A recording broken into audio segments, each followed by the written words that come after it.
What's good, everybody? Welcome into the Early Wedge, part of the Early Edge universe. We do it every single Tuesday live at 3 p.m. Eastern time, or to all of you watching on demand, we love you as well. Now, this is one of the most unique events and weeks on the entire PGA Tour schedule. It is the WGC-Dell Technology Match play. You don't got to beat 155 other players. Hell, you don't even have to beat 140 other players. It's only you get 7 matches. You don't even have to win all of those. So very quickly, let's show you the bracket. Here's what it looked like. If you want to play the bracket challenge with me and others at PGAtour.com, you're welcome to do that. There's a bracket challenge at CBSSports.com. You can fill out your bracket, download, and play along with us. We'll also be releasing round 2 and round 3 play, since it's such a unique week, on Thursday and Friday on social media from me and the guys as well. But let's bring in the stars of the show. You know them, you love them. They've established themselves as two of the greatest minds in the world today. Now, last week, he was a little busy, so we had to use EC in his stead. But the man is back this week. Patrick McDonald. Good afternoon, sir. What's going on, gang? Yeah, I'm surprised I was allowed back after leaving you guys to EC. I greatly apologize. I'll try to make up for it with a few winners here. It's okay, because the golfing gods did it for us as Arizona lost the first round of the tournament. So we didn't hear a whole lot from him after that. So sometimes it's just done for us. You know what I mean? And EC, I know you're watching. Much love. Go Wildcats. Now, I already lost it in the chat, but there are people, Sia, that have arrived. Let me read this to you. Not to put any extra pressure, but Sia, you have our expectations high right now. I don't even bet golf. I just play DFS, but as always, I am here for the knowledge. Peace to you all. Counselor of Cash, Sia Nejad. Boy, you're starting to raise the bar to a level that's going to be hard to maintain. Good afternoon.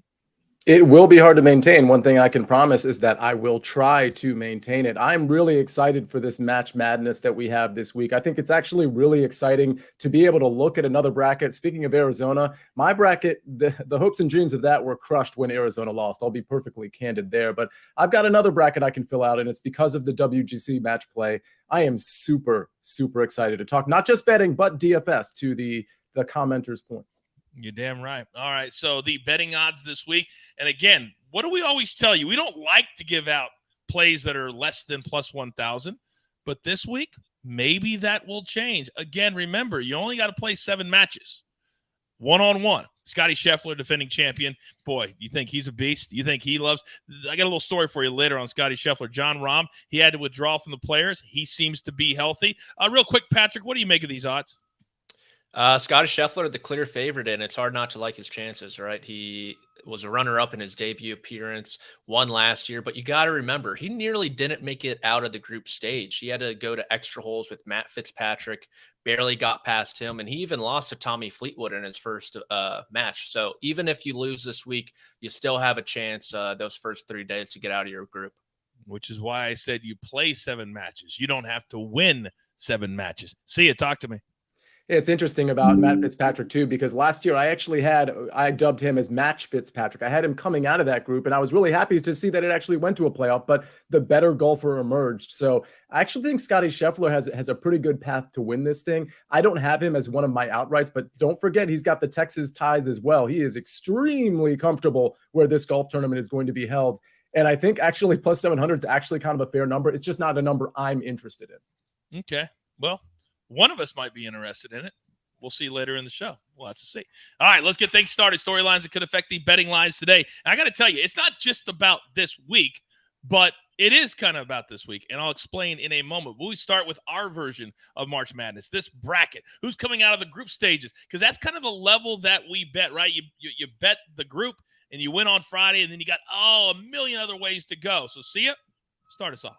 Yeah, PGA Match Madness. Let's see how it turns out, because we're going to have some Cinderella stories just like we do with the NCAA. I think we're going to see a lot of these favorites win. I really do. I think, listen, Scotty and John Rahm, we'll talk about it in a second, but they do have tough draws. They do have tough groups, but a lot of these higher seeds are going to emerge, but not all of them will. In fact, probably less than 50% of the higher seeds will emerge into the Sweet 16. So I'm really curious to see which of these sort of mid-tier guys that are ranked low in the OWGR, but certainly have been playing well lately. Guys like Sahith Theegala come to mind, Kurt Kitayama, Denny McCarthy, some of these guys that are really not rated high at all, at least as far as these brackets are concerned. Adam Hadwin, really second, third tier guys in terms of what the talent level we have. How many of those guys are going to emerge? Because some of them are. And if we pick right from a DFS standpoint and from a betting standpoint, then we've got the edge.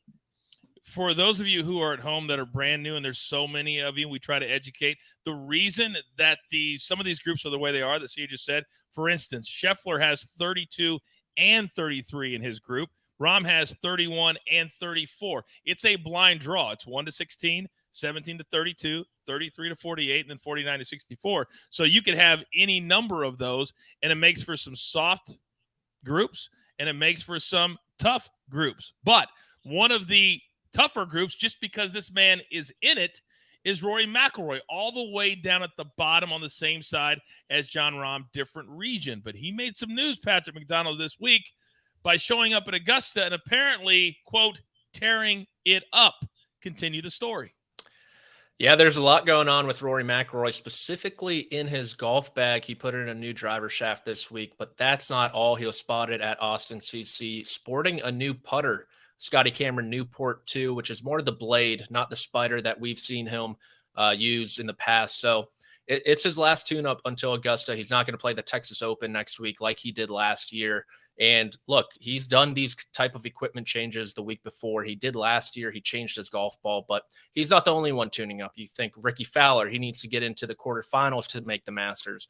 It'll be Jon Rahm's last tune-up. It'll be Max Homa's last tune-up. So even though it's a different format, these guys are getting 3 rounds under their belt guaranteed, and their eyes are certainly on Augusta in a couple weeks. And that storyline leads right into my storyline. So I called, as you guys know, the Players' Championship in the Valspar. And Justin Thomas, we were talking about why would he play at the Valspar? Because he would have next week at the WGC, except he's not playing at the WGC. He has chosen to skip this event, and now we'll have 2 weeks off before he heads to the Masters. It's very interesting for a player of his caliber, but when you look at it, to skip a guaranteed money event like this one, as opposed to a cut event like the Valspar, very interesting. Would love to know the mindset, because he's been struggling. Only 2 top 10 since last July. So Justin Thomas, number 10 in the world, not here this week. Very interesting. All right, many of you come for the DFS, because at SportsLine for $9.99 a month, you get some of the best DFS plays that we have. So, gentlemen, 3 likes, also a fade, also explain how this is different, how DFS is different in the match play as opposed to a normal week. Patrick, let's start with you. Yeah, the key is really to get your guys as far as possible. In DFS and DraftKings, for this event specifically, no one has ever gotten the Final Four correctly. It's near impossible, but it's more survive in advance, try to get your guys out of the pods, and then anything can happen. And I'm going to start with Denny McCarthy at 6,900. Maybe JT could look at some of his tape, look at his putting, because that's certainly what JT should be practicing this week. But Denny, 6,900, he's in the group with Rory McIlroy, Keegan Bradley, who had to withdraw last week out of the Valspar because he was very sick, and then Scott Stallings. So I think you could see a surprise here with Denny, especially with the way he putts and his wedge play. He's coming off a great Players' Championship. He struck the ball well at the Valspar Championship as well, and he might be able to kind of just run his way through all putter all the time, and that's fine for 18 holes in match play. So I like him at 6,900.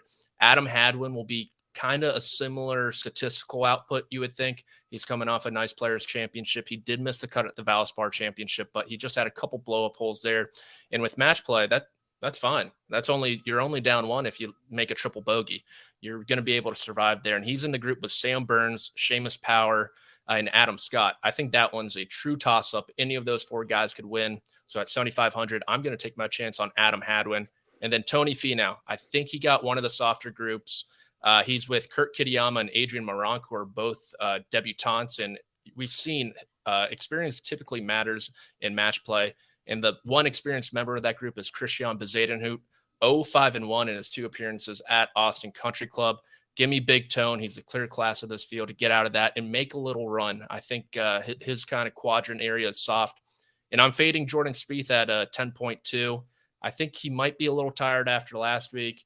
He's in Austin. He's got a lot of responsibilities off the golf course this week, being a Texas Longhorn, and his group's pretty tough. Shane Lowry has been great from tee to green.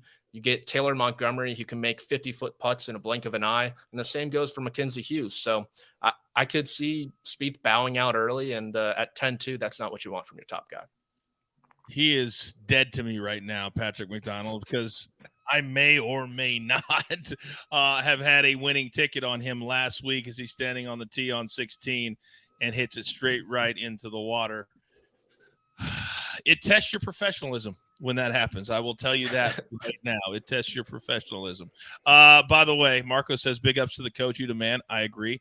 Garrett says, I need Sia to hit me with a first-round leader for this event. Sia, would you like to do that for us? I mean, that would be amazing if you could do that. I feel like you could. Yeah. I mean, I'm really good at these, so I suppose it's possible. Unfortunately, in theory, it's not possible. So what I'll do is I'll tweet out some guys for Corrales Punta Cana. How about that? So that is the event that mirrors this, at least in time, not in place, starting on Thursday. So maybe look for something like that I tweet out tomorrow. By the way, Coach, I got to share a really quick story for you before I get into my DFS plays. I was second out of 2,000 and change in a tournament on DraftKings last week for, 4 figures, for a decent amount of money.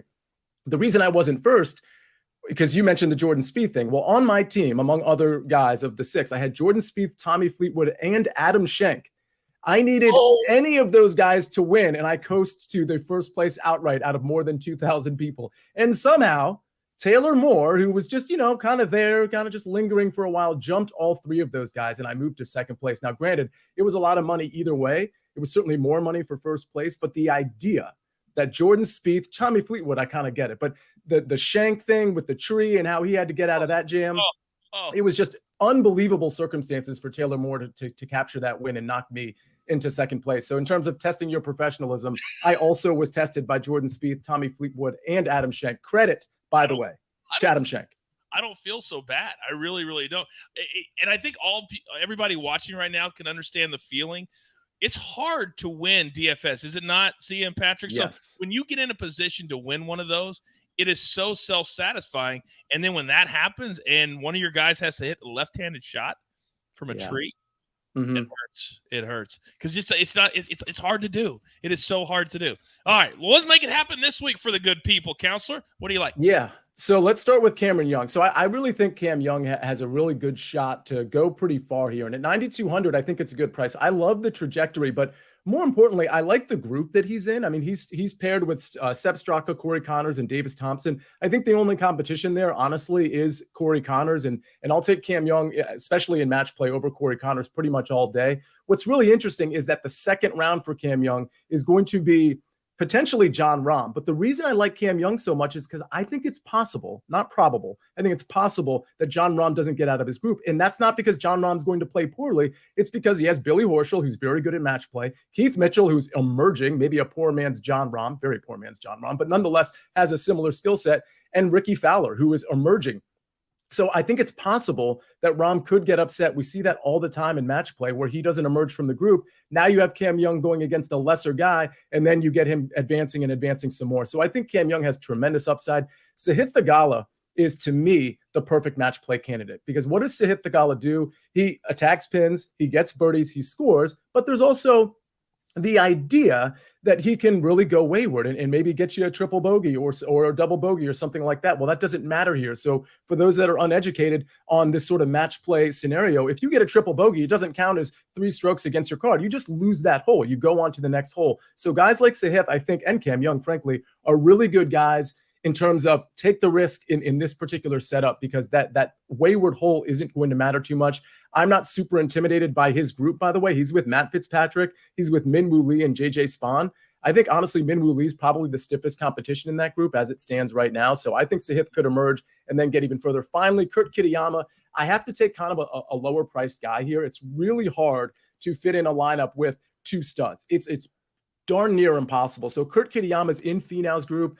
I think Finau probably emerges, but I think Kitayama definitely has a chance, and I'm not intimidated by Seabez and Adrian Meronk. My fate is Rory McIlroy, not because I think he's going to do terrible, but because there is no way I'm rostering in DFS Rory McIlroy over, let's say, Scotty Scheffler or maybe like a Patrick Cantlay or a Max Homa, who are all in kind of similar price ranges. I would rather take those guys, especially with their path to winning, versus a Rory McIlroy. I like that a lot. By the way, and I learned this the hard way, gentlemen. I got kind of scolded when I was calling the players. It's actually Kitayama, like Kitayama, like you're Kitayama. And it's so hard to say, in my opinion, but believe me, it's Kitayama is the name. It's everybody else says it the other way. So, by the way, in the chat, somebody's asking where they get the bracket out. Just go to PGAtour.com. It's right there. You can play the bracket challenge. You can download it, whatever you want to do. That's the easiest place. Don't look for it on a sports book. They don't have those there. All right, gentlemen, we've talked DFS. Let's get down to the Brax tax after we pay those pesky little bills, because coming up in 16 days is an event that is so near and dear to all of our hearts. Roll it, Snake. Follow the path to passion, hope, and history. A tradition unlike any other. The Masters on CBS. Oh, my God. I cannot wait for the Masters. It is literally the best 4 days. Isn't it, gentlemen?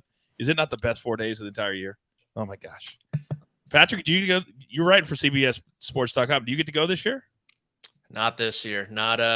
It's 1 week before my 1 year anniversary, and you need to be an employee for 1 year to travel. So is that a joke, or is that you serious? I'm serious. I started at the Heritage.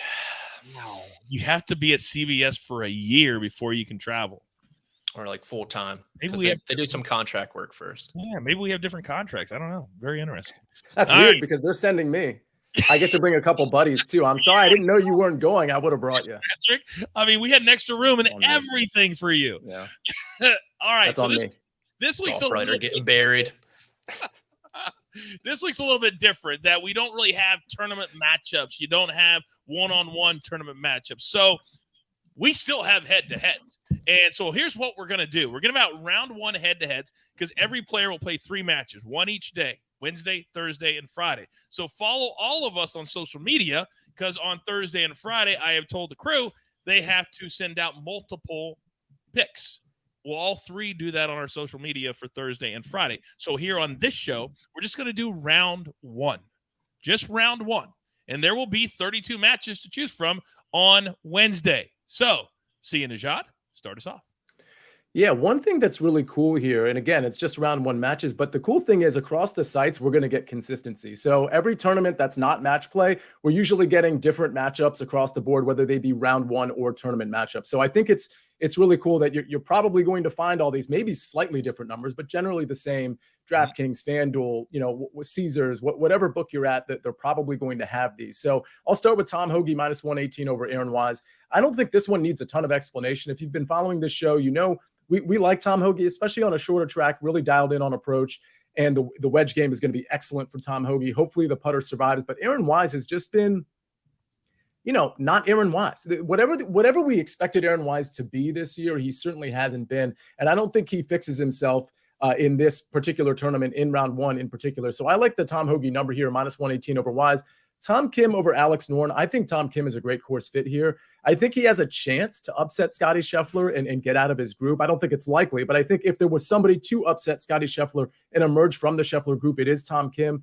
He hasn't been dialed in on the ball striking or with the putter, I got to be honest, but we know he has it in him. And against Alex Noren, I have a lot of confidence that he's going to take him out. And then finally, Will Zalatoris minus 136 over Andrew Putnam.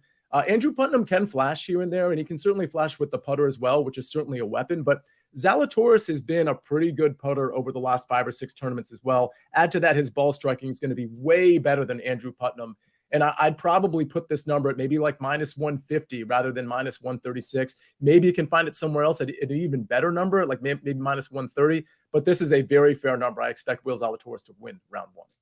It's funny you say minus 150. According to Fred Couples this week, Will Zalatoris turned down an offer of $130 million to go to live. Smart move, Will. Very smart move. All right, Patrick McDonald. I'm just looking for something that I can sink my teeth into with you, big boy. I don't know if I have it this week because I like your picks. Talk to me. Yeah, I mean, I haven't been on since the Players' Championship, where we absolutely dominated this segment. What? I'm sorry, you cut out. Pure domination from this segment. But we got Keith Mitchell -110 over Billy Horschel. In my opinion, you're just paying for Billy Horschel's record in this tournament. But it easily could have been worse. And he is not the player that he used to be the last 2 years. The iron play, off the tee play has been atrocious. And Keith Mitchell, you could argue he's a top 20 player in the world at the moment. So give me him -110 over Billy Ho. And then Seamus Power -110 over Adam Scott. Power is sneakily one of the best players on really short golf courses. So he was a quarterfinalist last year. He lost to Scotty Scheffler 3-2. So I like him to get off to a good start. And he could be playing for, Ryder Cup consideration as well. That's something to keep in mind for these guys. And Seamus Power could easily make that team for Rome in September. And then this is probably my favorite one of the bunch is Denny McCarthy +100 over Keegan Bradley. Like I said, Keegan Bradley had to withdraw from the Valspar Championship. He was very sick. And Denny McCarthy, his wedges are fantastic. He just played great at the Players' Championship. We know what he can do on the greens. You want to know what Keegan Bradley's singles record is lifetime? 1-12-6. He is 0-3-6 at Austin Country Club in particular. Give me Denny at plus money on day one. And then JT Poston +110 over Tommy Fleetwood. I always have one of these per week. I think it's a coin flip. I really do. JT Poston's irons were great last week. The putter really let him down on Sunday. He missed a lot of really short kind of tap-in distance putts. I expect that to regress to the mean this week. And Tommy Fleetwood, I know he has great match play history. I know he's been great in the Ryder Cup. I know he's playing great, but I still think it's a coin flip. Give me the plus money at +110. Well, JT Poston, I called 2 of his rounds at the Valspar. He has a very sneaky, powerful short game. He's so good around the greens. And at an event like this, you got to put it next to a gimme and then put the pressure on the other player. By the way, I need to handle something in the chat. Bob says, my book has these matchups with ties involved. Bob, if they don't have without ties, stop using that book, okay? Because in golf head-to-heads, you're going to have a lot of ties, all right? Go to a book that you can play, and if you want to lay a half a stroke or buy a half a stroke, then you can do that. But do not bet a three-way that has a draw in it. Don't do it. Ever. All right. Now, I have these three. I couldn't believe this number when I saw it. I know Ricky Fowler's playing better, and I know John Rahm, had to pull out from the Players and all that, but he's still one of the 2 most dominant players in the world. He has rarely in the last 8 months even finished outside the top 5. So I think he's going to come in motivated. He's ticked off he had to pull out of the Players. So I like this round 1 matchup. Then Shane Lowry. This is more about Taylor Montgomery being a rookie. Remember, a lot of these rookies like a Tom Kim or like a Justin Suh, they're seeing these golf courses for the very first time. And it's one thing to go out on a Thursday and ease your way in, but you got to be ready to go from the jump. So I'll take Shane Lowry over Taylor Montgomery. Then lastly, Sam Burns. He shot a 4-under-67 on Sunday to have a nice little backdoor top 10 at the Valspar. I watched him hit it very well. Adam Hadwin, he did not. So I love Burns only laying the 20 cents. All right, so those are our head-to-heads. That's the meat and potatoes of what you want to do. But this week, to me, there's more meat and potatoes. The numbers are not extraordinarily high, but if you really find a spot to pick and choose, boy, you can make some real money. And I'm talking about the group winners this week. There will be 16 of them. So, Patrick McDonald, let me come to you. Who do you like to come out of maybe 2 groups this week? Yeah, we'll kick things off with Tony Finau out of Group 10 at +162. You can find this number at 365. He's got 2 debutantes in his group in Kurt Kitayama and Adrian Maronk, as well as Tristan Bezaden, who is 0-5-1 in his 2 WGC match play appearances here at Austin Country Club. Finau's playing great. The putter can kind of let him down every now and then, but I think over the course of 3 matches, he'll come away victorious enough to get out of this group. And then Group 13 winner Adam Hadwin at 3-1. This one's a real toss-up, in my opinion, between Seamus Power, Adam Scott, and Sam Burns. It wouldn't surprise me if any of those players get out of this group. It's kind of the, I think, more level group out of all of them. And T13 at the Players' Championship, you think about wedges and putting and being able to kind of just run hot with the putter. Adam Hadwin can certainly do that. We've seen him compete with the big boys. He was in contention at the Phoenix Open as well, of course, where you got to get hot with the putter. So I like Adam Hadwin at 3-1 and Tony Finau at +162 to get out of their groups. I almost took Tony Finau. I really like a very soft group of 4 for him. I'm going to do my groups next. And by the way, Matthew said, are these picks for round 1 or the entire tournament? Matthew, you can't even pick for the entire tournament. They're only round 1. And I'll repeat myself one more time. On social media, Thursday and Friday, we will release other round picks. It's the last time I'm going to say it. All right, so here are my group winners. Scotty Scheffler. I'm telling you right now, I ran into somebody. I also understand that I have the ability to talk to tour players. I work with tour players, and I'm telling you, Scotty Scheffler, this is a true story. At his home club, he looks for a game every day. He's so good now at match play, he can't find a game. Even giving strokes, nobody will play him. Nobody will play him. Scotty Scheffler was built for match play. Minus 110. Remember, all you got to do is beat 3 dudes. 3. So if I told you on any given week, you can have Scotty Scheffler for minus 110, and all he has to do is beat Tom Kim, Alex Noren, and Davis Riley. Would you make that bet? I would say yes, right? So you got to look at you. Oh, Patrick's saying no. No. You make a good argument. You got to look at it like that. We're only beating 3 players here. So Scotty Scheffler minus 110. Then Rory McIlroy. You go down to his group, and we've already talked about it a little bit. Keegan, Denny McCarthy, Scott Stallings. Again, would you lay 105 for Rory to beat those 3 dudes in a regular week? Of course you would. So why don't we do it this week? Then Max Homa. And at plus 160 for a guy that's a top 10 player in the world, Hideki, who right now is just not playing good golf. Kevin Kisner, I called him for 2 days at the Valspar. He doesn't know if he's hitting it left or right. And then Justin Suh, he's a rookie. See the Tom Kim argument. Give me Max Homa at plus 160. I'll get back to my other ones, but I would love to come to you. Yeah, so first of all, we're simpatico on Max Homa. Love it at plus 160 against Decky, who we don't really know where his game is at. We know Kisner. We know where his game is at. It's not very good. And Justin Suh, he can flash. I think he has the potential to upset Max Homa. But again, we're talking about 3 matches, and it wouldn't shock me if Max Homa won all of his. But I do expect him to emerge out of his group. I think plus 160 is a very good number. Sahith Theegala out of group 11 at plus 250. This is one where I'm just trying to carry the upside, and I'm getting a very good plus number. Keep in mind, like plus 250 is the type of number you're going to get for, like a top 20 of a middling golfer, essentially. This has a 2 in front of it. So the idea that I'm getting plus 250 and all he has to do is emerge from JJ Spawn, who honestly is a good course fit, but isn't playing well at all. And I'm not just talking about the last couple tournaments. He just hasn't been playing well over the last 6 or 7. Minwoo Lee has plenty of upside. And so I think he's some competition. I don't think Fitzpatrick is tremendous competition. The metrics have been really, really bad on him. So a plus 250 where I think his stiffest competition is Minwoo Lee. Really likes to hit there. And then finally, I've talked about him. Cameron Young at plus 150. Davis Thompson doesn't really scare me at all. Sepp Straka doesn't scare me at all. Connors scares me a little bit. But again, I'm getting a plus number for Cameron Young to beat those 3 guys. Absolutely love it. Okay. And then Coach, go ahead. Yes. I was going to say, like the top 4 finish is kind of novel. Do you want me to get to that later? Yeah, I'll come back to you for that. I'll come back to you the top 4. Real quick, a couple things from the chat. Our girl Rebecca's here. Rebecca, middle of a work day. Great to see you. Do you bet full units on these or partial units? See, what do you do?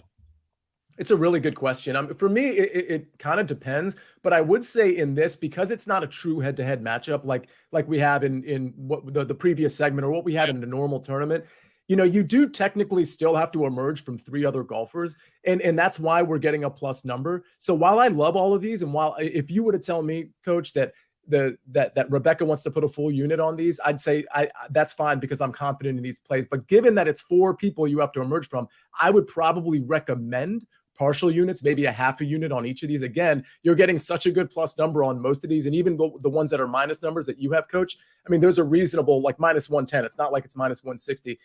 Either way, I think you can go for feel in terms of your confidence level, but I think a half a unit is appropriate. Patrick? Yeah, pretty similar. Either to win 1 in Finau's case or to win a couple in Hadwin's case for the 3-1. So I'm a little lesser on these just because I had a couple more head-to-heads in round 1. Okay, fair enough. All right. Jeff said Tom Kim is no slouch. Jeff, we never said he was a slouch, but you got to understand, last week, Justin Suh, one of the guys we're talking about, he was toiling around even par all week. Why? First trip to these golf courses. And imagine if you're taking a buddy's trip to some famous. How do you play the first day as opposed to the second day? Think about that for a second. Think about that for a second. By the way, Big Cheesy says, Coach Rory, top 4 finish. That's a reach. Well, it might be if there was 156 dudes playing. There's not. All he has to do is get out of his group and then win 2 more matches. Get out of his group and win 2 matches. Is all he has to do. This is a different week, ladies and gentlemen. I love Rory at plus 300. I love John Rahm at plus 300 just to get to the final 4. Then here's where you can really make some money. Nationality picks. I got all these from DraftKings. Now, Tyrrell Hatton. If I would have told you, gentlemen, because I like to put these things in perspective. If I would have told you that Tyrrell Hatton is plus 125, how many dudes do you think he would have to beat to be plus 125? Any guess? I would say 5 or 6. How about 2? Fleetwood, Fitzpatrick. That's all he has to do at plus 125. Pretty good, right? Yeah. I like that one. John Rahm, plus 120, Continental Europe. Guess who the next 2 closest guys as far as odds are in this particular group? Victor Hovland, plus 240. The next highest is Alex Noren at plus 700. Would you bet John Rahm at plus 120? I think that you would. And then my last one, Jason Day. This man has been a menace. He is built for match play at plus 165. Guess who he has to beat to win this particular group? Min-Woo Lee, who we just saw played well at the Players, Adam Scott, and Cam Davis. I'll take my chances with Jason Day. Dig a little deeper. A lot of these books have, quite frankly, bets that nobody ever does, and that's why you can find numbers like this. So, Sia, talk to me about your top 4 finish, please. Yeah, something that people don't usually do or never do as well, taking a top 4 finish, which means basically, for those of you that are this confused by the top 4 part, it means just getting to the final 4. Keep in mind, this is brackets, right? So I've got Patrick Cantlay at plus 500 and Max Homa at plus 550 to have a top 4 finish. Well, that's impossible for both of them to do. But I love these numbers, plus 500 and plus 550, because my thought here is that those 2 guys one of those 2 guys are extremely likely to finish in the top 4. And the reason I'm doing it with these 2 guys as opposed to any other quadrant is because I'm looking at the competition in 2 places. 1 in their group and 2 in the associated groups where their competition might be up against them later on. So if you look at the Cantlay group, he's against Brian Harman, KH Lee, and Nick Taylor. That's not a competitive group for Patrick Cantlay. Does that mean he's definitely going to win? No, of course not. But the odds are very much in his favor. And then you look at Max Homa. He's got Hideki Matsuyama. We've already talked about this group, right? Justin Suh and Kevin Kisner. I think Max Homa, and Patrick alluded to it as well, is in a really good position to advance. The other guys that I think can trip these 2 guys up towards the final 4 are Shane Lowry, Jordan Spieth, and Sam Burns. Well, good news, Shane Lowry and Jordan Spieth are in the same group. And we don't even know if either of those 2 guys are going to emerge from that group, because Taylor Montgomery's in there too, a great putter. That group is an absolute mess, and you don't want to have any money on any guys in that group because you don't know who's going to emerge. So it's very possible that Max Homa gets Taylor Montgomery potentially. And even if he gets Jordan Spieth or Shane Lowry, he'll still be the favorite. And then as far as Patrick Cantlay, he gets Sam Burns potentially in the second round. He's still way better than Sam Burns. Once you get past that roadblock, well, guess what? You have Max Homa versus Patrick Cantlay in the grade 8. One of those, of course, unless they both withdraw because they find out that Sia made such an amazing bet and they just don't like it. They just don't like how he toyed with the system. If they both get to the grade 8, well, then you've already cashed in. And yeah, you're sacrificing 100 of your dollars, but keep in mind what the payoff is here. It's plus 500 for one and plus 550 for the other. So if you put $100 down on each, well, let's say the Max Homa one pays off, you're still netting $350. And in the Patrick Cantlay example, it would still be $300. So you're still getting 3-to-1 on your money or 3.5-to-1 on your money in both of those cases. I think this is one of the smartest things I've ever seen as far as betting in this bracket challenge that I've ever seen. This is so brilliant. It's next level kind of handicapping. And I'm not kidding. There's no jokes here. This is next level stuff. However, Sia, we might have a small issue. The disrespect that I see in the chat right now is setting me off. So as you were giving out your plays, guess who decided to dip in? It can only be one man. Only one man. Mm-hmm. It's Buckets, isn't it? Yes, it's Buckets. Buckets has arrived. And he says, let's go see ya. The kiss of death. The kiss of death. Your thoughts? Cheer on someone else, Buckets. Oh, maybe you'll learn a little something about a sport other than soccer, Buckets. Oh, man, the kiss of death. All right, we've got 2 more things to do. Pick winners and talk trash. My 2 favorite things in the world of golf. So let's get to that winners category. Oh, last year, this was a Scotty Scheffler special. He just bulldozed everybody. So I'm going to go first. And I only picked one. You guys know every single week I pick multiple players. But with everything that I've seen, I called him for 36 holes. I did at the Players' Championship. He never blinked an eye. Everybody else is falling off the leaderboard. He never moved. He never does move. This man is a savage. And at plus 800 or plus 700, I'm going to put multiple units on this play. 2 times, 3 times. That's how dominant Scheffler will be this week. Book it. So, see it? I mean, you can go ahead and give out your plays if you want to, but I believe I just ended the show with a drop the mic. But you kind of did, and it actually reminds me of the time that Patrick McDonald and I had Max Homa to win the tournament. And in that instance, I had a few outrights that I gave out on that show. This was about, I believe, 6 weeks ago. I'm trying to remember the tournament. But the point is, Patrick only had 1 outright pick on that week for the early wedge. And just like you, he just had Max Homa. That's how sure he was. He didn't even want to bother with wasting anybody's time or money with another outright. And I got to be honest, Scotty Scheffler is a savage. And I do think he is so fit. First of all, he's a great course fit and in Texas and all that stuff, but he's such a good fit for match play. He has kind of an easier path than some of these other superstars, in my opinion, although his group is arguably somewhat challenging. But I like the pick. I'm going to, for the sake of the show, and maybe perhaps just the entertainment value, I'm going to go ahead and give out some outrights.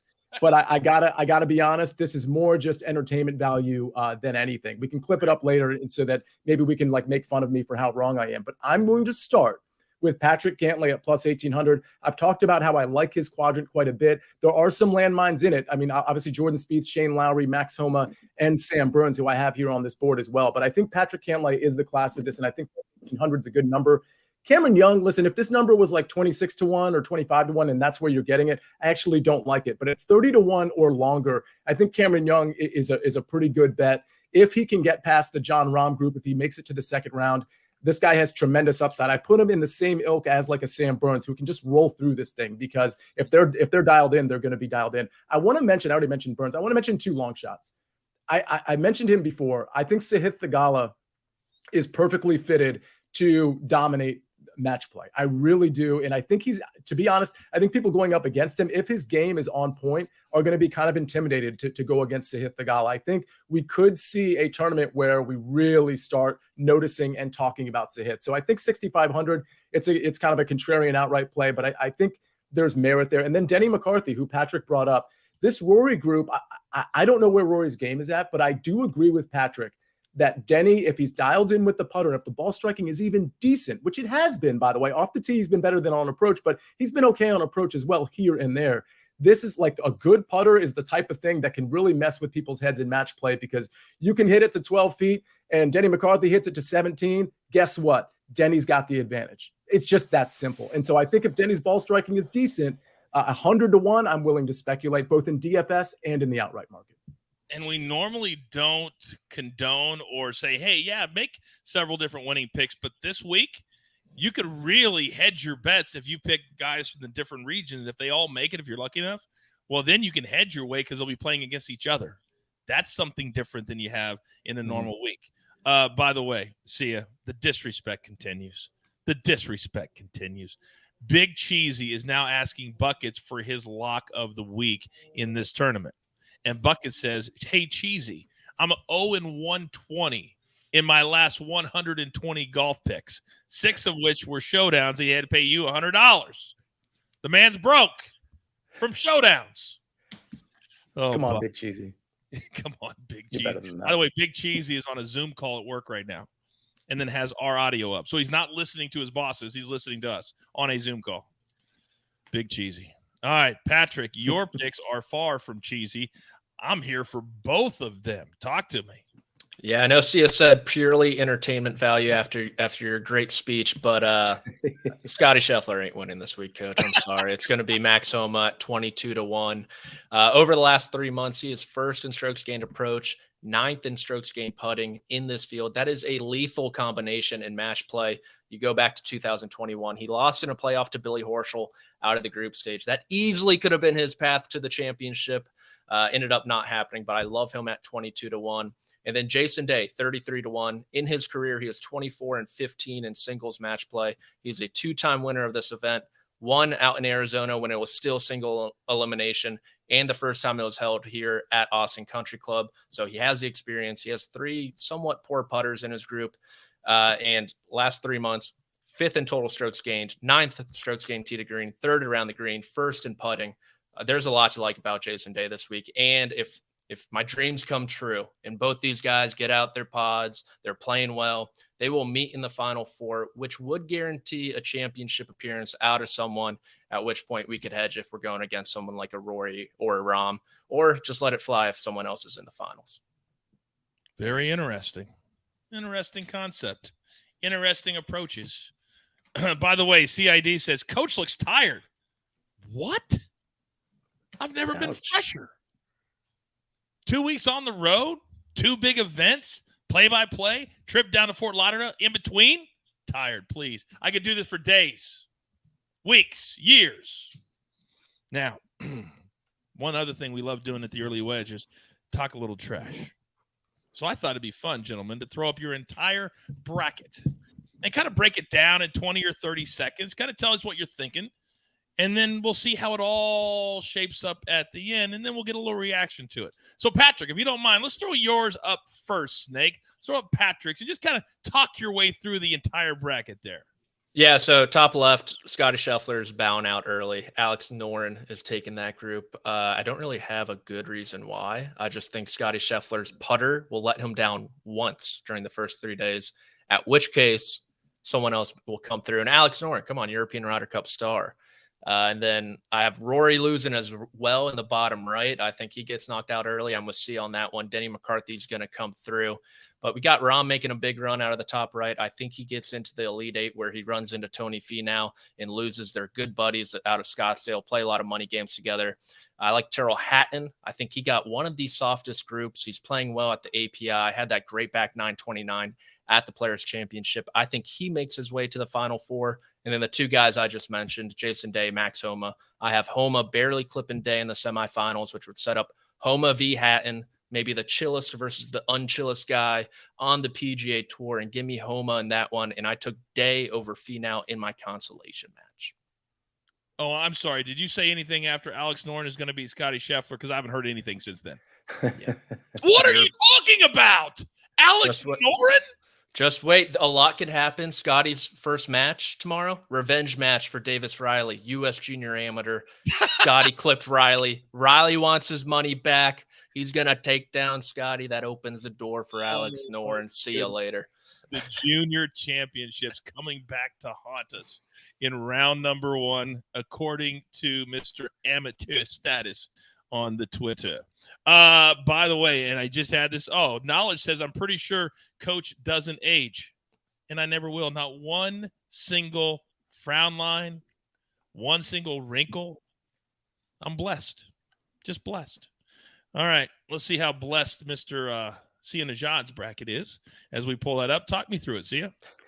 I just want to say, Coach, I think you look magnificent, radiant. You're glowing as usual. How can you have a frown line when you never frown? So there's that. Everybody, there's a lesson in there somewhere at the very end. Take it into account, because if you're smiling all the time, you're going to be in a good mood all the time. And I'm in a good mood because I have a great bracket. And I have an upset special in the bottom right. That's going to be kind of the Rory corner. But let me get to that last. I mean, I'm pretty chalky in the Final Four. Up top, we see John Rahm. We see Scotty Scheffler, Patrick Cantlay. I told you I like Patrick Cantlay against Max Homa in that quadrant. And that's why I like that top 4 bet. Well, there you go. Patrick Cantlay versus Max Homa. But I have Cantlay emerging from there. I think the Hovland Morikawa section of that Scheffler quadrant is really, really interesting. It's going to be tough for both of them to emerge out of it, but they are the talents of that of those groups. Although Jason Day can certainly make the argument, and Hovland's group is pretty tough. Siwoo Kim, Chris Kirk, and Matt Kuchar. I'm just kind of saying from a DFS angle, some of those guys are really interesting. But again, Scotty Scheffler, Jon Rahm in the Final Four with Patrick Cantlay. And it's this other quadrant where I'm just getting very different. And I'm going with Denny McCarthy as well. It's kind of an out there pick. I'm glad it's been ratified by Patrick McDonald. I'm not a Denny McCarthy guy, but I do like what I've seen from him lately, in particular last week. And I'm not sure where Rory's game is at. So give me McCarthy there. And I have him over Tyrrell Hatton. I think Tyrrell Hatton, by the way, is going to be a pretty popular DFS play. So if you can find a reason to maybe fade him and take somebody else, you'll probably be in good shape. But here's the big surprise. I've got Theegala over Xander Schauffele in the second round, and I've got him in the Final Four because he beats Denny McCarthy. I'm just riding the Theegala train all the way to the finals. Wow. Am I really doing it? I am. You see it for yourself. Scheffler versus Theegala, and Scheffler is going to emerge as the victor. I'm clearly shocked and somewhat disappointed that you would lean into being ratified by Patrick McDonald for any pick ever. That's what you're going to lean into? Well, the beauty is, before Patrick responds to your insult, is that I didn't know where Patrick was going. You know, we don't discuss these picks. No, we don't. Show. I was incredibly surprised that he had Denny McCarthy, A, as a DFS pick, because that was going to be one of mine, and B, emerging in some of these matchups in this bracket. So, yeah, he ends up ratifying my pick. Yeah. What a shock. He stops talking right when it was about to be even dumber than what he was saying before.